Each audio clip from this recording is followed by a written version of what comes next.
Hello दोस्तों, इस video में आपका स्वागत है। आज कुछ ऐसा बात करेंगे कि आप नॉन आईटी से आईटी में कैसे घुस सकते हैं। चाहे आप वो एचआर हो, चाहे अकाउंटेंट हो आप, या फिर किसी भी फील्ड में हो, चाहे आप एक सिक्योरिटी गार्ड क्यों ना हो, चाहे आप किसी भी सेक्टर में हो, कोई एक दुकान चलाते हो, कोई बिजनेस चलाते हो, आप उससे खुश नहीं है, आप आईटी में आना चाहते हैं ना, तो पक्का ये वीडियो आपको हेल्प करेगा। आप वीडियो के माध्यम से आप सीख सकते हैं कि आपको कितनी एफर्ट लगेगी, कितना टाइम लगेगा और कितना जल्दी आप आईटी में आ सकते हैं। आपकी सैलरी कितनी के हिसाब से होगी, डॉक्यूमेंटेशन कैसे करना होगा, ये सब चीज़ें हम डिटेल में बात करेंगे। ये वीडियो थोड़ा लंबा होने वाला है, पर ध्यान से देखिए इस वीडियो को। कम से कम थोड़ा लंबा होगा बट आपको पूरा आइडिया आ जाएगा। और कुछ भी डिटेल में चाहिए इस वीडियो में, मैं जो भी बात करूँ उसको प्लीज़ कॉमेंट में लिखना और मैं उस पर वीडियो पक्का बनाऊँगा। चलिए शुरू करते हैं।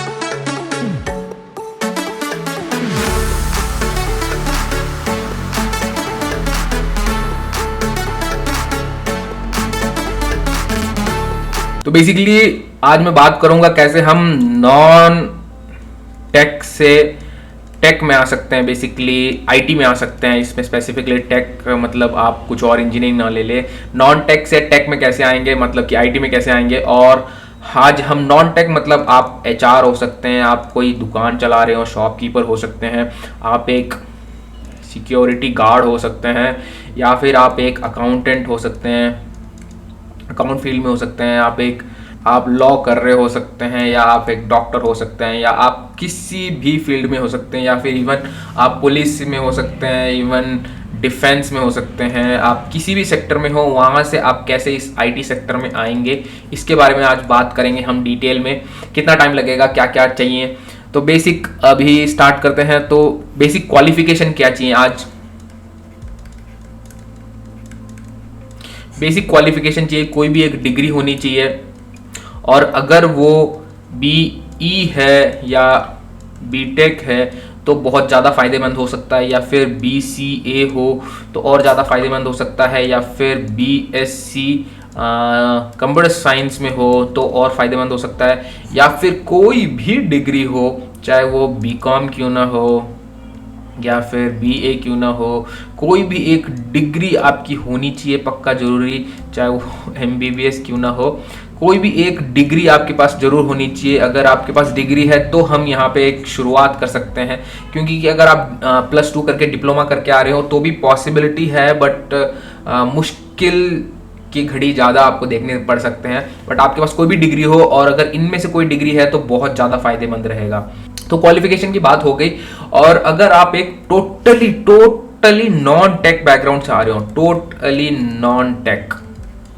टोटल नॉन टेक से आ रहे हैं, तो आपके पास अगर थोड़ा भी एक्सपीरियंस हो, चाहे वो 1 साल 2 साल 3 साल या फिर 5 साल, या थोड़ा भी एक्सपीरियंस होना चाहिए। ज़्यादा है तो बहुत अच्छी बात है, अगर नहीं है थोड़ा भी एक्सपीरियंस है तो आपके एंट्री होने का संभावना बढ़ जाती है। आपकी एंट्री होने की संभावना बढ़ जाती है तो आप इसमें घुस जरूर सकते हैं आसानी से। तो उससे क्या होता है कि आप क्या कर सकते हैं, आप ये जो एक्सपीरियंस है आप यूज़ कर सकते हैं कि आप सीखने के लिए। तो हम आगे सीखेंगे कि क्या क्या सीखना है, क्या क्या रोल्स हैं, आप घुस सकते हैं। और उसमें सैलरी के बातें थोड़ा कर सकते हैं कि सैलरी लगभग कितनी होगी। तो एक्सपीरियंस आपके पास थोड़ा है तो आप जो स्किल सेट चाहिए वो स्किल सेट सीखने में आप वो दिखा सकते हैं कि ये स्किल सेट सीखने में मुझे कम टाइम लगा और आगे मैं काम करूँगा तो उसमें भी मेरे को कम टाइम लगने वाला है। तो आप किसी भी सेक्टर में हो, चाहे बिजनेस क्यों ना हो, दुकान चला रहे हो, किसी भी सेक्टर में आपके पास एक्सपीरियंस होना चाहिए जो कि दिखा सके, पेपर में एक्सपीरियंस होनी चाहिए। ठीक है, आप एचआर हैं तो आपके पास 2 साल का एक्सपीरियंस हो, या किसी भी फील्ड में आपका कुछ एक्सपीरियंस होना चाहिए। और इसमें कुछ भी और डिटेल में बात करना है, प्लीज़ आप मेरे साथ 1-on-1 बुक कर सकते हैं। अगर आप मेरे साथ डिटेल में बातें करना चाहते हैं तो डिस्क्रिप्शन बॉक्स में या फिर ये जो लिंक लिखा हुआ है इसमें आप जा करके मेरे साथ 1-on-1 बुक कर सकते हैं। मोस्टली आधा घंटे का टाइम रहता है, बट मैं मोस्टली 40 मिनट से 45 मिनट या कभी कभी एक ज़रूरत है तो 1 घंटे तक मैं बात करता हूँ और आपके पूरे डाउट्स क्लैरिफाई करता हूँ और कोशिश करता हूँ कि आपको इंस्पायर कर सकूँ, मोटिवेट कर सकूँ कि आप अपने जो गोल है उसको स्ट्रीमलाइन कर सकें और उसको जल्दी से जल्दी पा सकें। चलिए आगे बढ़ते हैं वीडियो में। तो अगर आपके पास आपको स्किल्स क्या क्या चाहिए रहेंगी, तो पहले मैं रोल्स बता देता हूँ। रोल्स बता देता हूँ। रोल्स होती हैं मेनली टेक्निकल सपोर्ट इंजीनियर होता है एक बहुत बड़ा, एंड दूसरा होता है टेस्टिंग होता है, एंड तीसरा होता है डेवलपमेंट होता है। तो जब टेक्निकल सपोर्ट होता है L1 हो सकता है, L2 हो सकता है और L3 हो सकता है। मोस्टली L1 में ज़्यादातर क्या होता है, आप डायरेक्ट कॉल करते हो, बात करते हो। L2 हो सकता है आप कॉल करके जो एस्केलेशन पॉइंट होता है वो हो सकता है, और आप क्या करते हैं, बात करते हो। ईमेल में भी, चैट में भी इस तरह का सपोर्ट होता है। और थर्ड लेवल पे क्या होता है, आप जब हाई लेवल पे पहुंच जाती है, थोड़ा टिकट या हाई कस्टमर होता है, तो उसके साथ आप जब बात करते हो तो L3 में आ जाता है। या फिर एक तरह का ऐसा भी सपोर्ट होता है जिसमें आप क्लाइंट के लोकेशन में जाते हो और प्रॉब्लम सॉल्व करते हो। तो इस तरह के L1, L2, L3 हो सकते हैं। आप इसमें डिटेल में जाने की जरूरत नहीं है, बट आपको स्किल्स क्या क्या चाहिए, मतलब अगर टेक्निकल बैकग्राउंड से है, मतलब बीटेक, बीएससी या बीसीए कर रखा है, तो बहुत फायदेमंद हो सकता है। नहीं है तो भी आप यहाँ पे मैं बात करूंगा कि क्या क्या आपको स्किल्स लर्न करने हैं, ठीक है। तो डिटेल में बात करेंगे टेक्निकल सपोर्ट इंजीनियर। यहाँ पे क्या होता है, यहाँ पे होता है मैनुअल टेस्टर हो सकता है, ऑटोमेशन टेस्टर हो सकता है, या फिर मोबाइल टेस्टर हो सकता है, या फिर डिटेल में और जाएंगे तो डेटा टेस्टर हो सकता है। तो डेटा टेस्टर में बहुत तरह तरह के होते हैं, जो कि ETL हो सकता है, डेटाबेस हो सकता है, बैकएंड हो सकता है, मैनुअल में भी वेब एप्लीकेशन हो सकता है, मोबाइल एप्लीकेशन हो सकता है, या फिर विंडोज बेस्ड एप्लीकेशन हो सकता है, या मैक OS बेस्ड एप्लीकेशन हो सकता है। तो इस तरह के कई तरह तरह के एप्लीकेशन हो सकते हैं और कई तरह तरह के टेस्टर हो सकते हैं। बट यहाँ मेन तरह से 3-4 तरह के टेस्टर होते हैं जो मैं जानता हूँ, और मोस्टली इतने ही ज़्यादातर मार्केट में माने जाते हैं, और बहुत डिटेल में हो सकते हैं जो कि इन चारों में ही फिट आ जाएंगे।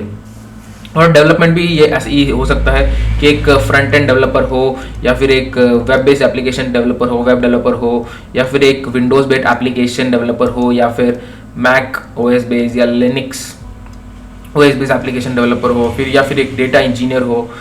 तो इस तरह के बहुत सारे डेवलपर हो सकते हैं। तो इन डिटेल में भी जाएंगे तो बहुत सारे फ्रेमवर्क्स होते हैं, बहुत सारे टेक्नोलॉजीज होते हैं। तो जो कोई जावा में हो सकता है, पाइथन में हो सकता है, इन सब में बहुत तरह तरह के चीज़ें हो सकती हैं। तो स्किल्स के बारे में मैं आगे बात करूंगा। तो इस तरह के डिफरेंट रोल्स हो सकते हैं, बट आपको डिसाइड करना है कि क्या क्या रोल्स में आप जा सकते हैं। इतना है।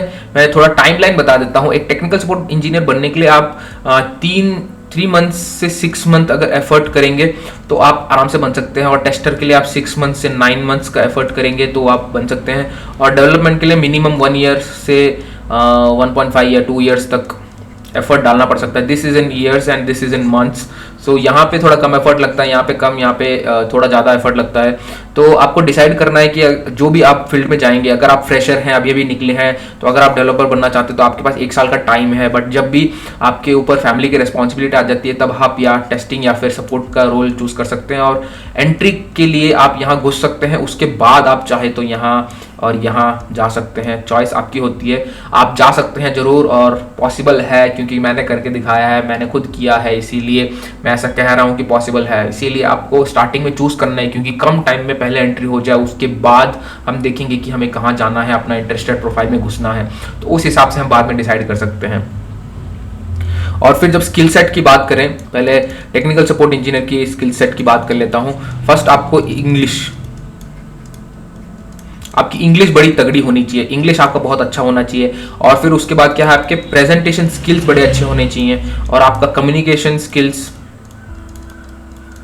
बड़े अच्छे होने चाहिए, कि मतलब जो आपको नॉलेज है वो आप बता सको। और आपका ट्रबल शूटिंग स्किल्स,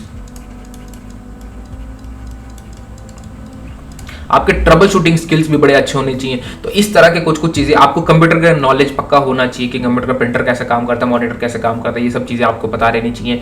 और एक सॉफ्टवेयर कैसे काम करता है, तो आप कोई भी सॉफ्टवेयर, कोई भी ओपन सोर्स एप्लीकेशन ले लीजिए, उसके बारे में पढ़िए, उसके बारे में एक टेक्निकल सपोर्ट इंजीनियर कैसे सॉल्व करेगा इस प्रॉब्लम को, तो उस तरह का आप चीज़ें दिखा सकते हैं, उस तरह का आप चीज़ें आप प्रैक्टिस कर सकते हैं, कैसे ट्रबल शूटिंग होती है उसके बारे में आर्टिकल्स पढ़ सकते हैं, कोई कोर्स ले सकते हैं। और आपको ज़्यादातर कोई क्या कहते हैं, इस तरह का कोर्स जैसे कि बाय कोर्स ऐसे हो, वहाँ पे घुसे हम सीखें, ऐसा कोई ज़रूरी नहीं है। और आप कोई भी एक टूल यूज़ कर सकते हैं, जैसे सर्विस नाउ हो गया, या फिर रेमेडी हो गया, या फिर सेल्स फोर्स हो गया। इस तरह का कोई ना कोई टूल यूज सकते हैं। ज़्यादातर टेक्निकल सपोर्ट इंजीनियर अपना टिकट संभालने के लिए, मतलब कि जो सर्विस रिक्वेस्ट आ रही हैं, जो प्रॉब्लम हमने सॉल्व की हैं उसको, या फिर जीरा भी हो सकता है। तो इस तरह के कुछ जो भी, तो इस तरह के जैसे आप ट्रैकिंग टूल्स होते हैं जिसमें आप ट्रैक करते हैं कि हमने कितने सारे प्रॉब्लम सॉल्व किए, किस तरह सॉल्व किए।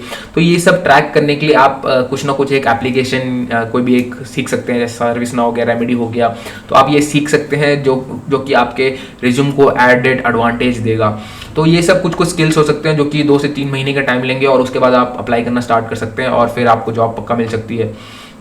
तो आगे बढ़ते हैं टेस्टिंग की तरफ। टेस्टिंग होता है बहुत कई तरह के होते हैं, जैसे मैंने बताया आपको, मोबाइल टेस्टिंग हो सकता है, विंडोज बेस्ड एप्लीकेशन टेस्टिंग हो सकता है, वेब एप्लीकेशन टेस्टिंग हो सकता है, ऑटोमेशन टेस्टिंग हो सकता है, मैनुअल टेस्टिंग हो सकता है, डेटा टेस्टिंग हो सकता है, बहुत तरह के। तो सब में बहुत सारी चीजें सीखने की, बट आप कोई एक चूज सकते हैं एज अ स्टार्टिंग पॉइंट। अगर आप नॉन टेक से हैं, आप मैनुअल टेस्टिंग सीख सकते हैं, जो कि 2 से 3 महीने का टाइम लगेगा और प्रैक्टिस करते करते कोई भी एक एप्लीकेशन या फिर कोई भी एक प्रोजेक्ट में काम कर लेंगे तो आपको नॉलेज बढ़ जाएगी। तो वो आप नॉलेज यूज कर सकते हैं आपके इंटरव्यू क्रैक करने के लिए। और उसके बाद जब आप घुस जाएंगे अंदर तो आप डिसाइड कर सकते हैं किस तरह की टेस्टिंग आप करना चाहते हैं, क्योंकि मैनुअल टेस्टिंग में आपको बहुत ज़्यादा सैलरी मिलेगी नहीं, बहुत ज़्यादा स्कोप है नहीं। तो इसलिए मैनुअल टेस्टिंग को आप बाद में चेंज कर सकते हैं, बट इनिशियल स्टार्टिंग सिंस आप नॉन टेक से आ रहे हैं, तो नॉन आईटी से आ रहे हैं, तो वहाँ आप घुस सकते हैं पहले मैनुअल टेस्टिंग सीख करके, फिर उसके बाद क्या कहते हैं आप चेंज कर सकते हैं। बट ये है कि आप पहले डिसाइड कर लीजिए, मैनुअल टेस्टिंग सीख लीजिए, घुस जाइए, उसके बाद आप डिसाइड करना कि आपको किस में घुसना है। तो उस हिसाब से आपको डिटेल में एक वीडियो चाहिए कि मैनुअल टेस्टिंग ये वो क्या होता है, इसमें क्या क्या स्किल्स हैं, क्या क्या चीज़ें सीखनी है। तो आप प्लीज़ कॉमेंट में लिखना, मैं पक्का एक वीडियो बनाऊंगा टेस्टिंग के ऊपर। मैं प्लान कर ही रहा था कि टेस्टिंग के ऊपर वीडियो बनाऊँ, बट अगर बहुत सारे कॉमेंट्स आते हैं तो मैं पक्का एक टेस्टिंग के ऊपर वीडियो बनाऊंगा। उसमें डिटेल में बताऊंगी कौन कौन सी तरह की टेस्टिंग होती है, कितना टाइम लगता है, कितना एफर्ट लगता है, उसके ऊपर डिटेल वीडियो बताएंगे। But as a manual test आपको स्टार्ट करना चाहिए, मेरी एडवाइस रहेगी। तो आप 3 महीने इसमें सीख सकते हैं, कोई भी कोर्स ले लीजिए, ऑनलाइन ले लीजिए, ऑफलाइन ले लीजिए, आप सीख लीजिए और फिर इंटरव्यू क्रैक कीजिए। कमिंग ऑन टू डेवलपमेंट में क्या होता है कि डेवलपमेंट में बहुत टाइम लगने वाला है आपको। एज अ स्टार्ट आप अगर मेरी एडवाइस रहेगी कि आप नॉन आईटी से आ रहे हैं तो आप या तो टेक्निकल सपोर्ट में घुस जाइए या फिर टेस्टिंग में घुस जाइए। टेस्टिंग में घुसने के बाद आप सोचना कि आपको डेवलपमेंट करना है कि नहीं। अगर आप फ्रेशर हैं, अभी आपने कॉलेज खत्म किया है, अगर आप कॉलेज में पढ़ रहे हैं और डेवलपमेंट की तैयारी करनी है, आप किसी भी कोर्स कर में हो, आप चाहे किसी भी कोर्स में हो, आप नॉन टेक में भी हो, फिर भी आपको डेवलपमेंट करना है आईटी में, तो आप अपने फाइनल ईयर से या सेकेंड ईयर से ही पढ़ना स्टार्ट कर सकते हैं। तो अगर आपको डिटेल में वीडियो चाहिए, कौन सा डेवलपमेंट क्या क्या सीखना होता है, कौन कौन सी स्किल सेट सीखनी होती है, तो आप प्लीज कमेंट करना कि आपको डेवलपमेंट के बारे में डिटेल वीडियो चाहिए। तो अगर आप डेवलपमेंट में स्पेसिफिक वेब डेवलपमेंट हो सकता है, या फिर स्पेसिफिक फ्रंट एंड हो सकता है, या फिर विंडोज बेस्ड एप्लीकेशन हो सकता है, iOS बेस्ड एप्लीकेशन हो सकता है, मोबाइल एंड्रॉयड डेवलपमेंट हो सकता है, क्या कहते हैं आईफोन डेवलपमेंट हो सकता है, या फिर डेटा इंजीनियर हो सकता है। तो इस तरह के किसी भी एक स्पेसिफिक चीज़ में भी चाहिए तो प्लीज़ कमेंट में बताना, मैं पक्का आपके लिए वीडियो जरूर बनाऊंगा। फिर फाइनल आता है कि आपकी प्रोफाइल कैसी होनी चाहिए, आपका रिज्यूम या फिर आप प्रोफाइल बोल लो, वो कैसी होनी चाहिए। तो आपका रिज्यूम और प्रोफाइल में अगर आपके पास कुछ गैप है और एक्सपीरियंस फ्रॉम अदर थिंग है, तो आप क्या कर सकते हो, एक कई प्रोजेक्ट में, किसी भी प्रोजेक्ट में काम कर सकते हो। आप आपके किसी सीनियर से बात कर लो, या फिर आप किसी कोर्स ज्वाइन कर सकते हैं और वहां पे आप एक प्रोजेक्ट कर सकते हैं, जो कि प्रोजेक्ट आप रियल टाइम प्रोजेक्ट में काम करेंगे तो आपको नॉलेज आएगा, चाहे वो टेस्टिंग में हो या सपोर्ट में हो या फिर डेवलपमेंट में हो, किसी भी हो एक प्रोजेक्ट में आप काम करेंगे तो आपको नॉलेज आएगा और वो प्रोजेक्ट आप अपने प्रोफाइल में ऐड कर सकते हैं। बाकी स्किल सेट की जो बात है, वो स्किल सेट तो आपको ऐड करनी ही पड़ेगी, बट आप ये प्रोजेक्ट जब ऐड करेंगे तो ये बहुत एडेड एडवांटेज होता है। तो जिस तरह का आप जितना एक्सपीरियंस डालेंगे, क्या कहते हैं, इंक्लाइंड नहीं हो कि आप फेक एक्सपीरियंस डालें, बट आप इस प्रोजेक्ट में काम करेंगे तो वो टाइम का आप पक्का अपना एक्सपीरियंस दिखाइए कि मैंने इस सेक्टर में, अगर आप डेवलपमेंट में जा रहे हैं तो 1 साल मैंने डेवलपमेंट किया या 2 साल डेवलपमेंट किया है, तो बट आप सिमिलरली 1 या 2 साल का एक्सपीरियंस दिखा रहे हैं तो 1 या 2 साल का आप 1 या 2 प्रोजेक्ट मिनिमम दिखाएंगे तो बहुत अच्छा होगा। तो उसी हिसाब से आपका नॉलेज अगर आप दिखाएंगे, स्किल सेट दिखाएंगे, तो पक्का आपका सिलेक्शन हो सकता है। और कोई पूछता नहीं कि आपने कौन सा कोर्स किया है, कौन सा कोर्स नहीं किया है, कौन से बैकग्राउंड से आ रहे हैं, ये सब कोई मायने नहीं रखता अंटिल अनलेस आपका प्रोजेक्ट, आपका प्रोफाइल बहुत ज़्यादा बातें कर रहा है अपने बारे में, चाहे वो मैनुअल टेस्टिंग में हो, चाहे वो किसी भी तरह के टेस्टिंग में हो, या टेक्निकल सपोर्ट में हो, या फिर आप डेवलपमेंट में हो, किसी भी सेक्टर में हो। अगर आप बहुत अच्छी तरह एक्सप्लेन करते हैं और आपने सही में किसी प्रोजेक्ट में काम किया है तो आपको कोई रोक नहीं सकता आईटी में आने के लिए, क्योंकि आजकल की आईटी कंपनियां बहुत ओपन माइंडेड हो चुकी हैं, वो स्किल बेस्ड सिलेक्शन कर रही हैं, बहुत ऐसे tech based selection, experience based selection ऐसे नहीं कर रही हैं, स्किल बेस्ड सिलेक्शन हो रहा है। बट आपको बहुत अच्छी तरह दिखाना पड़ेगा और परफॉर्म करना पड़ेगा कि हाँ मैं ये सब कर सकता हूँ और मैंने ये किया है। जब भी आप प्रोजेक्ट में काम करेंगे तब आपको ये सब दिखाना चाहिए। तो ये सब ऐसा कुछ करना है आपको। सैलरी की पार्ट कभी और किसी और वीडियो में बात करेंगे कि क्या आपकी स्टार्टिंग सैलरी होनी चाहिए, क्या एक्सपीरियंस के हिसाब से कितनी सैलरी होनी चाहिए और फेक एक्सपीरियंस दिखाना चाहिए या नहीं। इसके ऊपर आपके ऊपर क्वेश्चन है तो प्लीज़ आप कमेंट में बताना और एक नए वीडियो में बात करेंगे। अगर आपने मेरा एसक्यूएल का वीडियो नहीं देखा है तो प्लीज़ आप एसक्यूएल का वीडियो यहाँ देख लीजिए, और आपने अगर मेरा एसक्यूएल का पूरा प्लेलिस्ट देखना है तो यहाँ पे देख लीजिए। और क्या कहते हैं, डिटेल में और किसी भी टॉपिक में वीडियो चाहिए तो प्लीज़ कमेंट में ज़रूर बताना। एंड आगे डेटाबेस टेस्टिंग, ETL टेस्टिंग, ये सब क्या होता है इसके बारे में वीडियो में बहुत जल्दी बताऊंगा।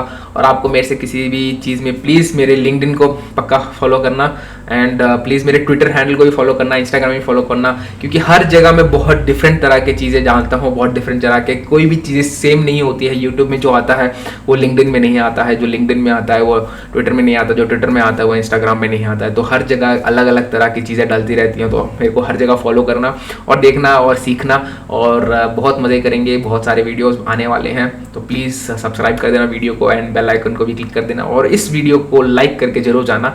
चलिए मिलते हैं अगले वीडियो में, बाय बाय।